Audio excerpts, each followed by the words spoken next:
Trayectorias helicoidales. Una carga que se mueve con dirección oblicua en relación a un campo magnético uniforme describe una trayectoria helicoidal. Vimos en el vídeo anterior que cuando la carga se movimenta perpendicular al campo, se genera un movimiento circular. En esta situación, A carga, velocidad de la carga y el campo forman 90 grados. Mas no siempre va a ser eso. Es decir, a velocidad de la carga y el campo pueden formar un ángulo cualquier uno. Sí. Si fuera ese caso, a velocidad puede ser descompuesta en dos componentes, en una componente perpendicular al campo y en una componente paralela al campo. La componente que es perpendicular al campo va a generar ese movimiento circular y la componente de velocidad que es paralela al campo va a hacer con que la partícula se traslade na dirección de esa velocidad. Entonces, el movimiento va a resultar de la composición de dos movimientos, de un movimiento circular y de un movimiento translacional, lineal. No caso da componente da velocidade que é perpendicular ao campo, se aplica exatamente o que nós tínhamos encontrado aqui. Só você tem que reemplazar B pela velocidade perpendicular. Esses resultados são totalmente válidos. Por consiguiente, esta relação do radio de trayectoria é válida, onde B é a velocidade perpendicular al campo.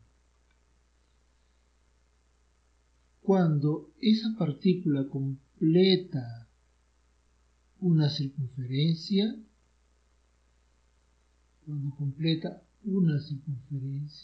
completa y va para el otro anel, va para la otra circunferencia y así va subiendo, el tiempo que ela demora en completar esa circunferencia es un periodo. Y en el siguiente periodo, ela ya está yendo para otra circunferencia, está subiendo. Esta distancia entre estas circunferencias, esa distancia P,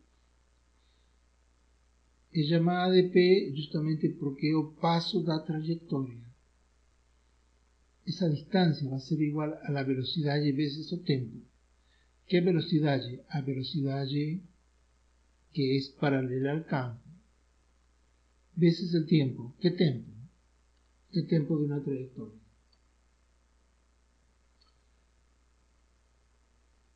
Ese tiempo corresponde al periodo y el periodo ya es obtenido a partir del movimiento circular.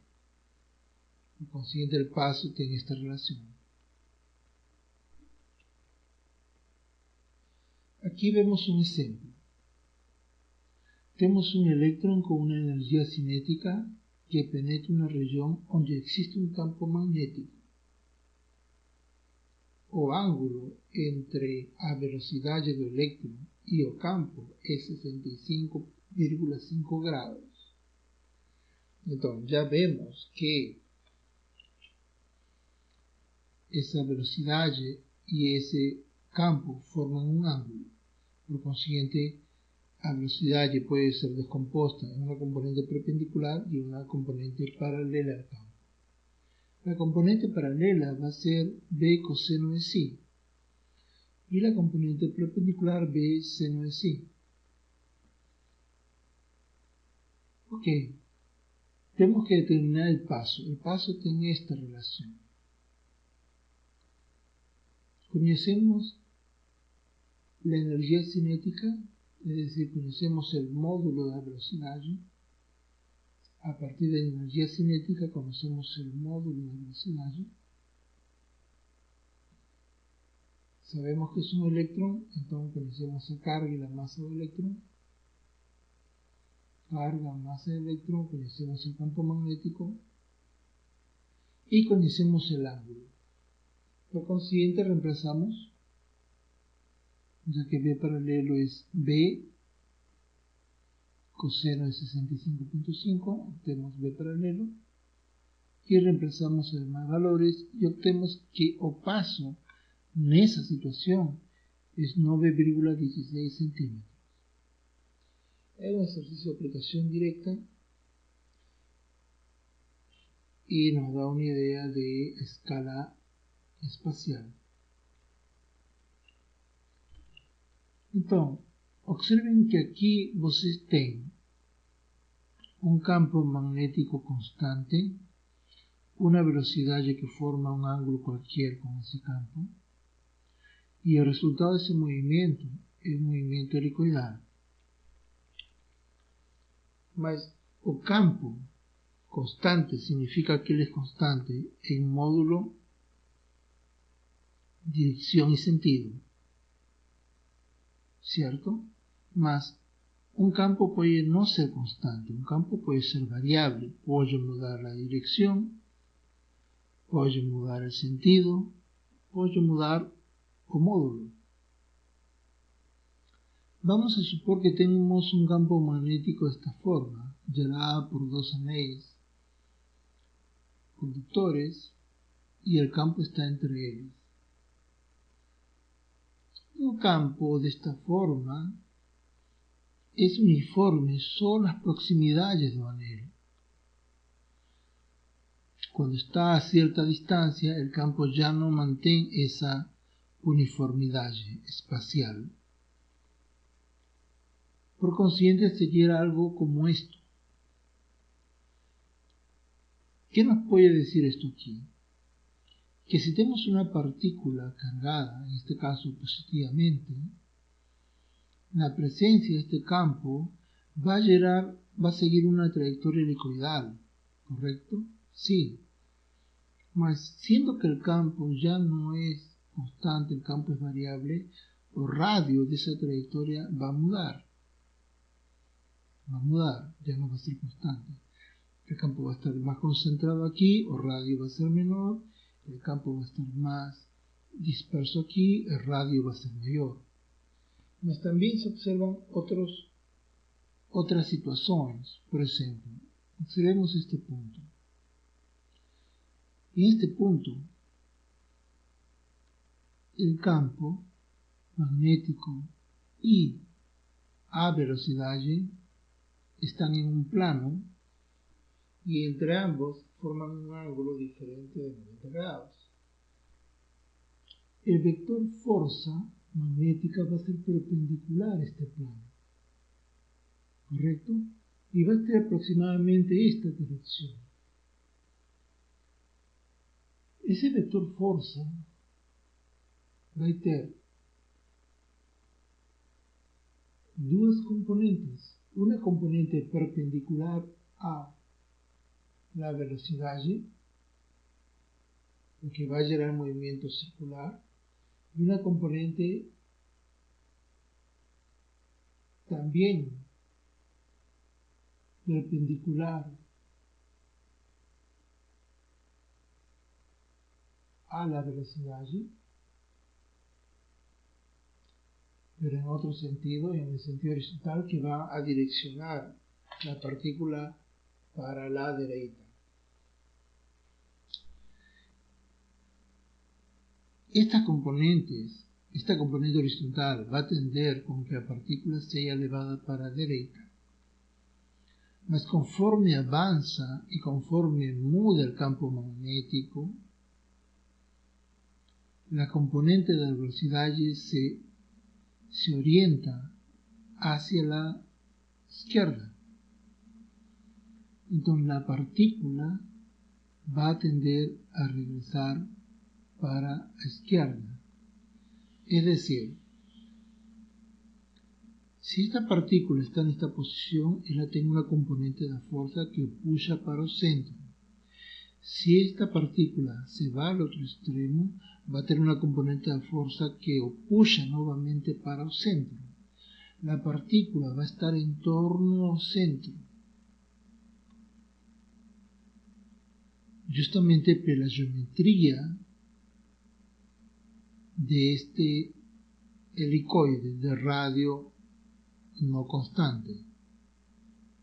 Esto aquí es conocido como una garrafa magnética, este mecanismo. ¿Y sirve para qué? Como el nombre mismo dice, sirve para confinar partículas cargadas, generalmente en forma de plasma.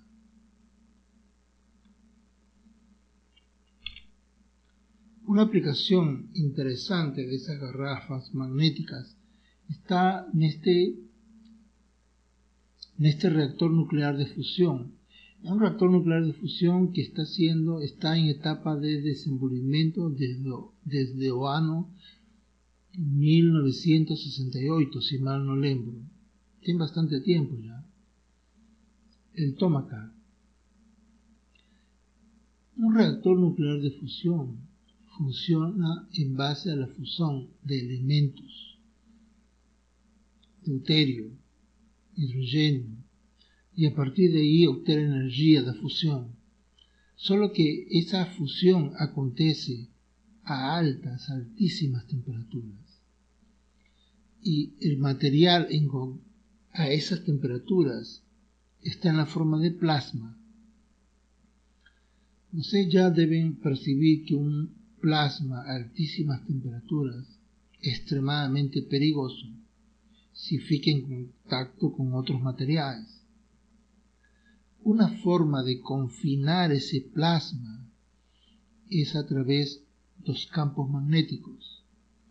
Electroímans generan campos magnéticos en forma toroidal y el plasma fica confinado dentro de ese toroide. ¿Okay? O problema del Tomahawk de no ter gerado un reactor nuclear de fusión que possa ser explorado comercialmente es que esos campos son inestables. Son campos que es difícil de controlar. O máximo de estabilidad que se tiene conseguido en esos campos está en la orden del milisegundo. O sea, para tiempos mayores que un milisegundo, ese campo tiende a desestabilizarse, o cual lo torna extremadamente peligroso. Entonces, unos problemas tecnológicos por resolver es el confinamiento magnético estable. Bueno, ustedes saben también que a Tierra tiene no centro un núcleo de ferro, y es un núcleo de ferro que está en movimiento y en estado líquido. Entonces, son partículas cargadas en movimiento, es un material ferromagnético, y eso genera, por supuesto, un campo magnético, que es el campo magnético de la Tierra. Ese campo magnético protege a Terra do vento solar. O Sol, nas suas explosões termonucleares, ele emite radiação, partículas energéticas, altas energías. Esas partículas son radicalmente nocivas para la vida humana, mas elas no entran. En su mayoría, elas son filtradas por el campo magnético.